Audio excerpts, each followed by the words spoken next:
Hello and welcome to my channel. I am your host Edi Kanobot and this is Isaac News, where we bring you good news and amazing things happening in Nigeria. So today we're going to be looking at the cement industry in Nigeria, okay, and how it is a major indicator of industrialization and growth within our country, Nigeria. So I'd like you to stay tuned and enjoy the rest of today's video. So if you have watched this video up to this point, this is where you like the video. This is where you subscribe, you turn on your notification bell, and you enjoy the rest of the video. So cement production in Nigeria. Cement is the most common and extensively used adhesive in the construction industry. So an adhesive is typically a substance that helps to join two or more substances together. Okay, so gum is an adhesive, super glue is an adhesive, and cement is the most commonly used adhesive in the construction industry. It is being used in highways, it is being used in building houses, in embankments, used to build bridges, used to build commercial establishments and flyovers, and in recent years, Nigeria has grown from being an import dependent cement economy or cement industry to becoming the largest exporter of cement in the whole of Western Africa.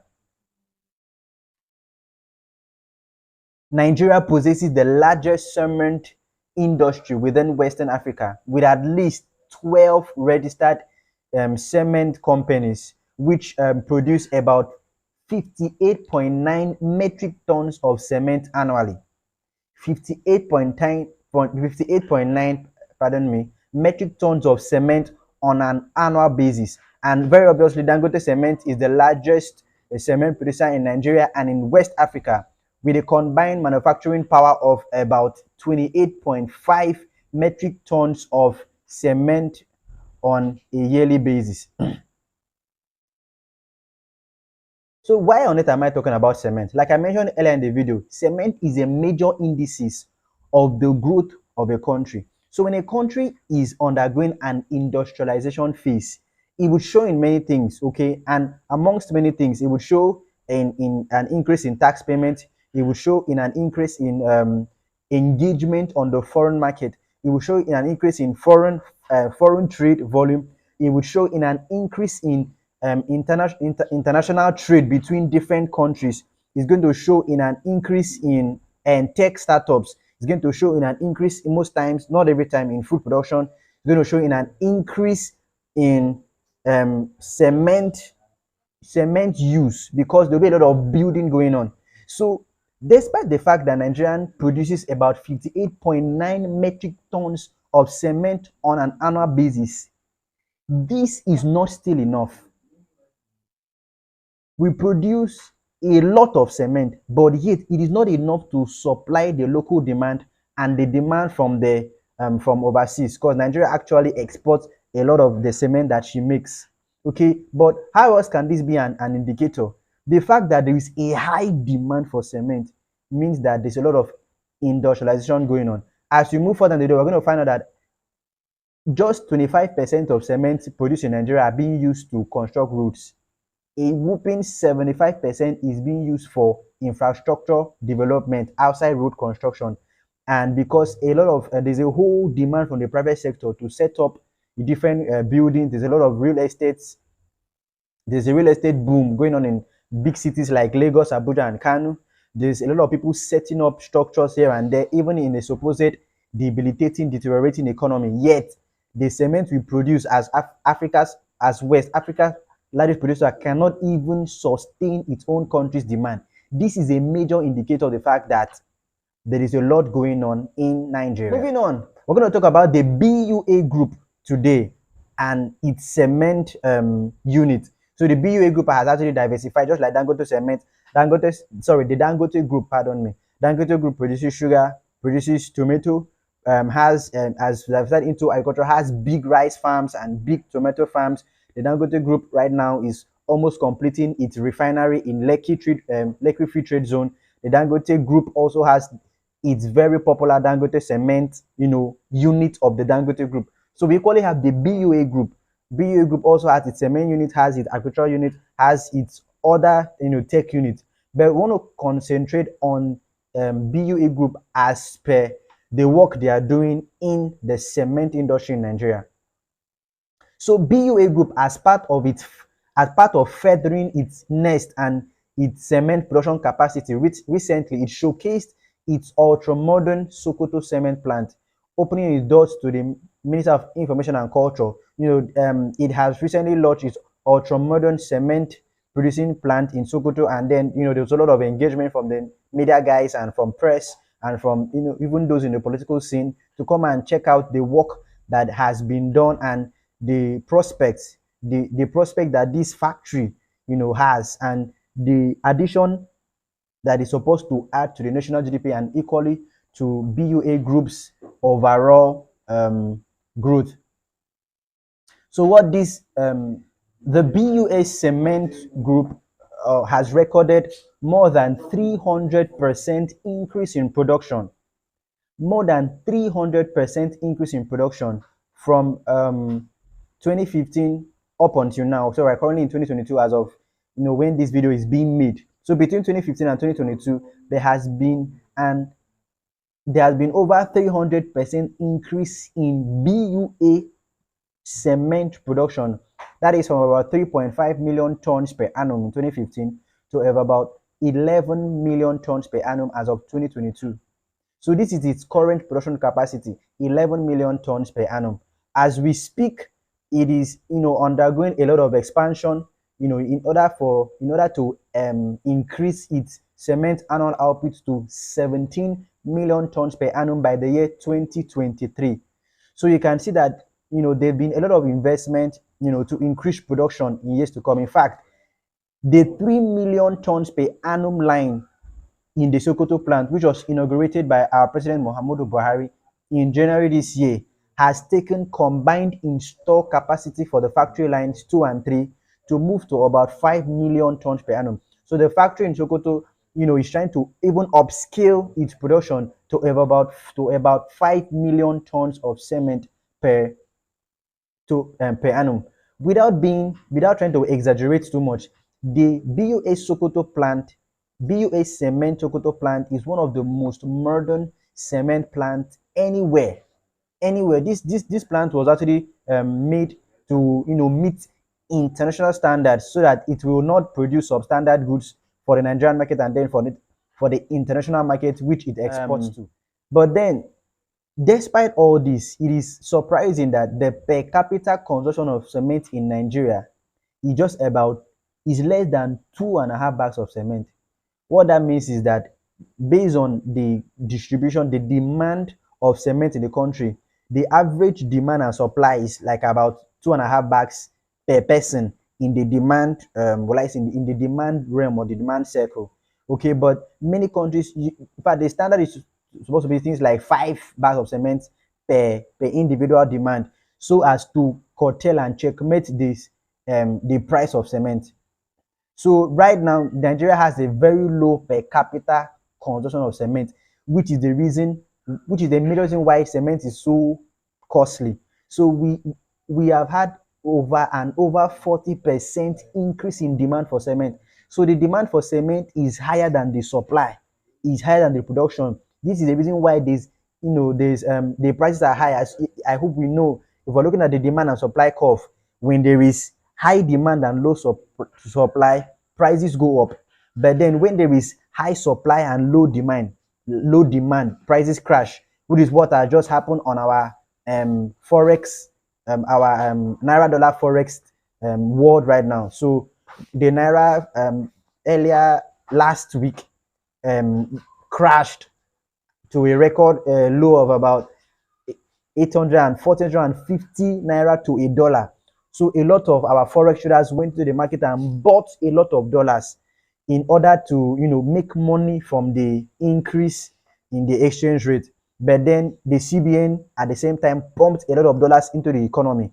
So there was now a lot of dollar, and the dollar was now higher than the demand.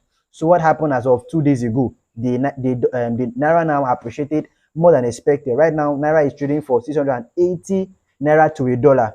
But then people rushed and bought a lot of dollars, hoping to sell at 800 naira, at 850 naira. they'll now be forced to sell at 680 or 700 naira, and they are already predicted that they're going to lose about 10 billion naira from this very bad investment plan. Okay, by trying to make money from the poor, well, I say the poor economic system that we're undergoing within the last month or the last 2 weeks. So when there's an increase in demand with a requisite decrease in supply, prices shoot up. But when there is an increase in supply more than the demand, prices do what? Prices come down. So back to the our cement. So Nigeria is currently underproducing. Last year the consumption and demand was about 30 million tons. But as a country, we should be looking at things like 60 or 70 million tons per annum, because even our Western brothers and sisters, like Senegal, Ivory Coast, Egypt, even Ghana, they have, about 60 to 70 million tons per annum consumption and demand chart. And they have, a lower population size than we do. But, the reason why their figures are this high is because they don't have a lot of demand. So what they have in stock can easily be distributed to their economy, while we have a lot of demand and little supply.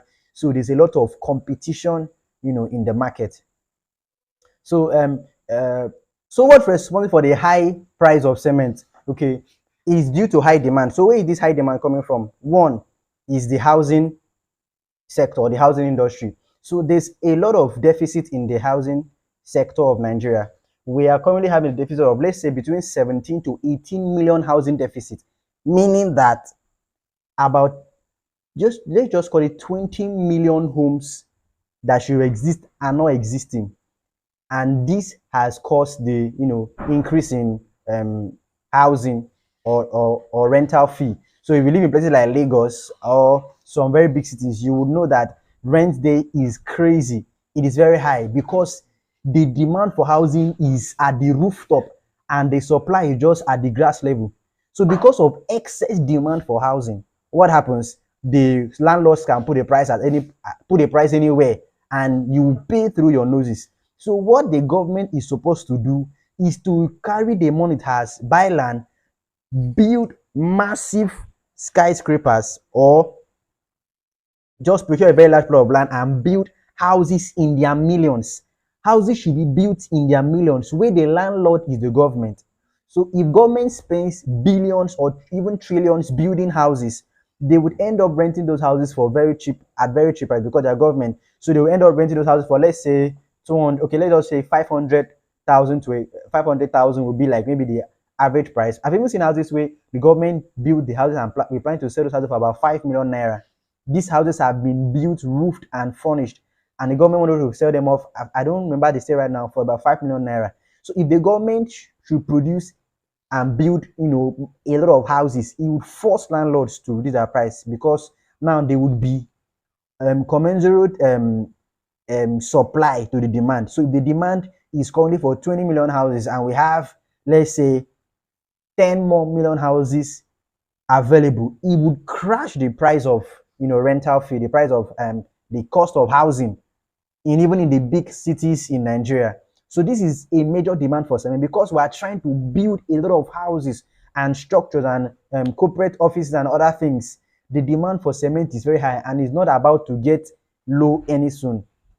And then infrastructure projects as well, maybe like building stadiums, building museums, building just think of mega infrastructure projects. These things equally consume a whole lot of cement.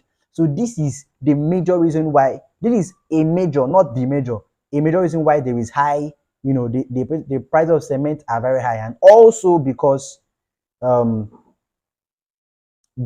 supply is just too low. So even if there were no housing deficit, and the demand was not this high, the price will not be this high. So the supply is too low because the houses are just too plenty to be built. So the houses keep placing a lot of demand for cement, and that results in the prices skyrocketing to what they currently, I think a bag of cement where I stay right now in Akwa Ibom is between 4,500 to about 5,000 naira a bag.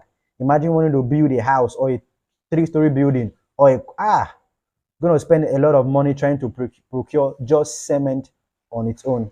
Okay, but then this is a good for Nigeria, because how did I forget to speak about the BUA group? So the BUA group have currently they have built 3 cement factories in Edo State, and I think they have built 3 in Kaduna State. So they are adding 6 more cement factories to the already existing number that they currently have, so that they can upscale annual production to about 17 million tons of cement by the year 2023. So these guys are doing a lot of work trying to push and see how to supply the to meet the supply, to meet the demand. Oh my, to meet the demand from the cement guys. And it will interest you to know that Nigeria is also, like I said, a very major exporter of cement to our West African brothers majorly, and this is a lot of money. So in layman terms, when new factories come up, it results in a lot of direct labor, direct job opportunities are being created. So I think the factory in Sokoto is employing about 10,000 direct workforce. This is 10,000 Nigerians who before now were earning nothing or very little. They will now be earning a reasonable income on a monthly basis. Now compare it to the remaining 5 factories scattered around Nigeria. And this is just one private firm, the BUA group, their cement unit alone, providing, let's just call it, over 10,000 direct labor to those people involved in these factories. What about the indirect labor produced from all this? And we know we have 12 registered cement producing companies in Nigeria, and these companies can go on to even have like 5 different factory locations. They can have one in maybe the east, they can have one in the west, have one in the south, have one maybe in the northeast or northwest or wherever. So we have 12 registered companies, but with a lot of, would I say, sections or tributaries scattered all over the country. This is producing direct labor, and direct income is also going to these people on a monthly basis. What about all the people that will not be involved in retail, making money from the retail? So this is a huge one for the cement industry. So we are really encouraging everyone to keep your eye out for good news. Celebrate the government where it is trying, and where it is not trying, see how to pray. Someone made a comment on one of my YouTube videos and asked why I'm advocating that people should pray. Instead, we should hold the government accountable, hold the government responsible. I am not saying we should not hold our government accountable, because this is how democracy works. But I'm also advocating that sometimes it is more difficult to hold people accountable. So if you believe in prayer, in prayer at all, scripture says that the heart of the kings is in the hand of God. So we can, through prayer, also help change or hold these people accountable and make their hearts to be more soft or more aligned to doing what they ought to do. So when we come from the physical plane of holding them accountable, maybe filing lawsuits, following them up, checking them up where we should, having NGOs follow up the government and government parastatals, I will advocate to Christians that we should pray also, and see how to also try and help them from a spiritual plane. Pray for them, ask for mental clarity, mental sanity, ask for love for the country. Just pray for your country in general, okay? And like I said, keep your eye open for good things. When good things happen, broadcast it. Don't allow negative things to just occupy the social media space or the media space entirely, because it's going to give you a one-sided view of things. Okay, let the view be balanced. Let everything be reported as it is happening. Although here on this platform, we are already biased, as we've been saying this, because we want to talk about good news, but we are not, will I say, we're not